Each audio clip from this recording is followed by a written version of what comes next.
Class में पढ़ा fertilisation और डबल फर्टिलाइजेशन के बारे में। अब फर्टिलाइजेशन के बाद क्या होगा, पोस्ट फर्टिलाइजेशन स्ट्रक्चर्स और इवेंट्स के बारे में जानेंगे। मींस फर्टिलाइजेशन के बाद क्या बनता है और किस बॉडी पार्ट से प्लांट के क्या बनेगा, क्या डेवलपमेंट होगा।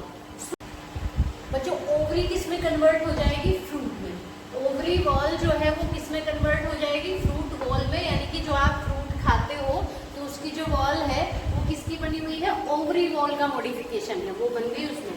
ओव्यूल जो ओवरी के अंदर होता था वो कन्वर्ट हो जाएगा किसमें, सीड में। एंड इंटेग्यूमेंट्स जो थे, आपने जाना था ओव्यूल के अंदर दो इंटेग्यूमेंट थे, आउटर और इनर इंटेग्यूमेंट। जो आउटर इंटेग्यूमेंट है उससे सीड पोट बनेगी बाहर वाली, टेस्टा, और इनर सीड कोट को बोलते हैं टैगमेन। जो बीज के बाहर आप खोल देखते हो ना, कवरिंग देखते हो, वो सीड कोट है। तो आउटर को टेस्टा बोलते हैं और इनर को टैगमेन बोलते हैं। वो दोनों किससे बनी है, इंटेग्यूमेंट से, आउटर इंटेग्यूमेंट और इनर इंटेग्यूमेंट। फ्यूनिकल किस में कन्वर्ट हो जाएगी, स्टॉक ऑफ सीड। फ्यूनिकल हमने एक ओव्यूल के पास एक स्ट्रक्चर देखी थी ना, स्टॉक लाइक, वो बीज की, सीड की स्टॉक बन जाएगी या फिर ब्रोकन हो जाएगी। एग जो बना था, एग जो था यहाँ पर, वो मेल गैमेट के साथ फ्यूज होकर किस में कन्वर्ट हो जाएगा, जाइगोट में। और जो पोलर न्यूक्लियाई है वो यहाँ सेंटर में जो एक सेल थी और उसके पास दो पोलर न्यूक्लियाई थे, वो कन्वर्ट हो जाएंगे किसमें, एंडोस्पर्म में। एंडोस्पर्म जो कि एक न्यूट्रिशन देने वाला टिश्यू है, अभी जानेंगे इसके बारे में आगे। एंटीपोडल्स और सिनर्जिड्स जो है वो डीजनरेट हो जाएंगे। यहाँ 3 सेल थी एंटीपोडल्स और 2 सेल थी यहाँ सिनर्जिड्स, वो डीजनरेट हो जाते हैं। एंड हाइलम और माइक्रोपाइल में कोई चेंज नहीं आता। ओव्यूल के पास ये दो स्ट्रक्चर थी, माइक्रोपाइल एक ओपनिंग थी जहाँ दोनों इंटेग्यूमेंट नहीं थे।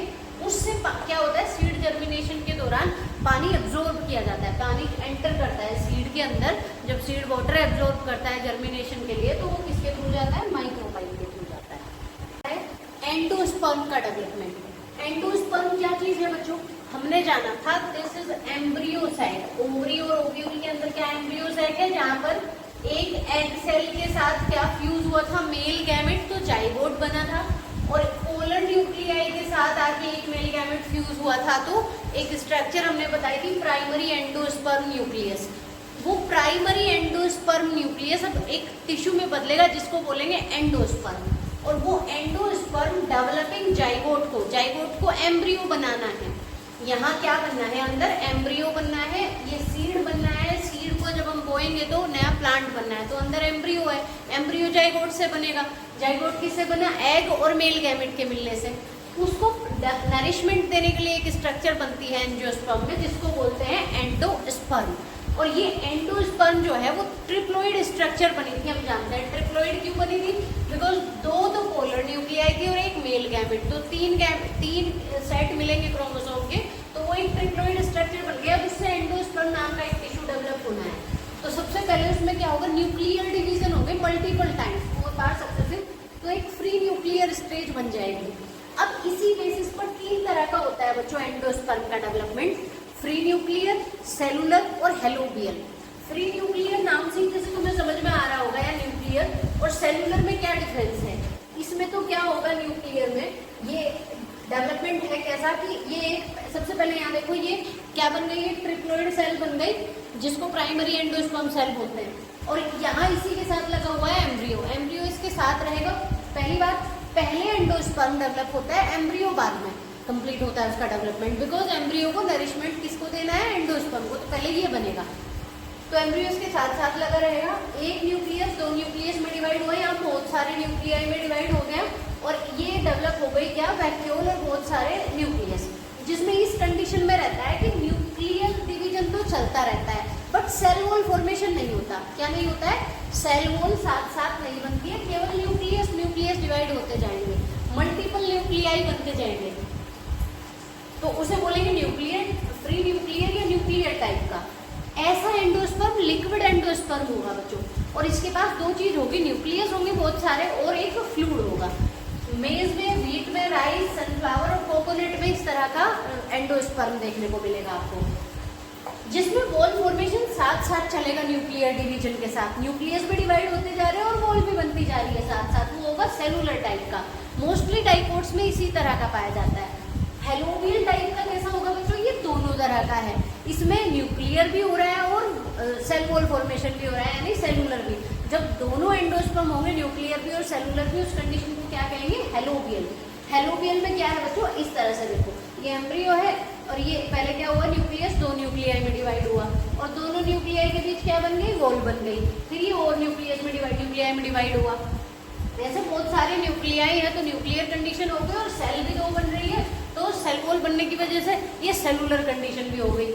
इसको बोलेंगे क्या?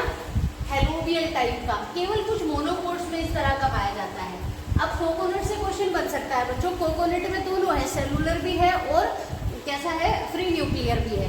जो हम कोकोनट का पार्ट खाते हैं या पीते हैं, पानी पीते हैं कोकोनट का, वाटर, वो मिल्क, कोकोनट मिल्क भी बोलते हैं जिसको, वो फ्री न्यूक्लियर एंडोस्पर्म है। उसका हम कौन सा पार्ट खा रहे हैं, पी रहे हैं? एंडोस्पर्म वाला। और जो व्हाइट कर्नल वाला पार्ट है चारों तरफ वाला, जो सॉलिड वाला है एंडोस्पर्म, सेलुलर को सॉलिड भी बोलते हैं, वो उसका सेलुलर एंडोस्पर्म है। पानी वाला पार्ट, मिल्क वाला जो पार्ट है, उसके पास क्या क्या है? न्यूक्लियाई है, बहुत सारे न्यूक्लियस पड़े हुए, वो फ्री न्यूक्लियर एंडोस्पर्म है। और उसमें साइटोकाइनिन हार्मोन भी होता है बच्चों, बहुत अमाउंट में, इसलिए उसका यूज कल्चर मीडियम के फॉर्म में भी कर सकते हैं, कुछ कल्चर करने के लिए लैब में। अब कोकोनट वाटर का ये क्वेश्चन पूछा जा सकता है कि कौन सा पार्ट है ये एंडोस्पर्म, किस तरह का एंडोस्पर्म है?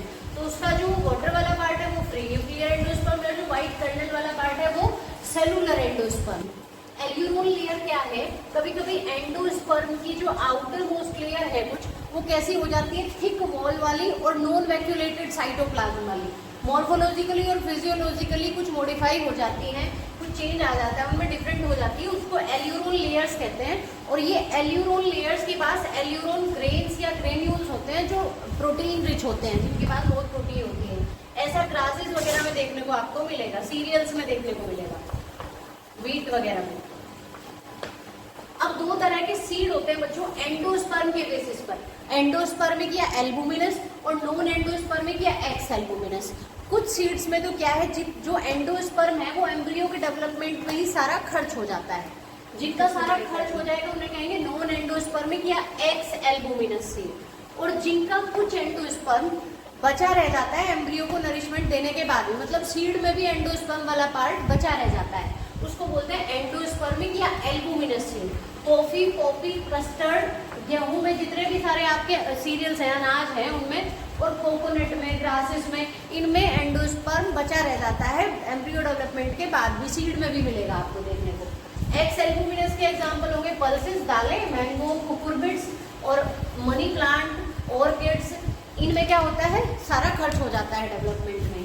अब एक किसी में आपको स्टोनी हार्ड एंडोस्पर्म देखने को मिलेगा, एग्जांपल है एरेका कैटेचू, सुपारी जिसको हम बोलते हैं। सो बच्चों ये था एंडोस्पर्म के डेवलपमेंट के बारे में। In the next class we will discuss embryo development. Thank you.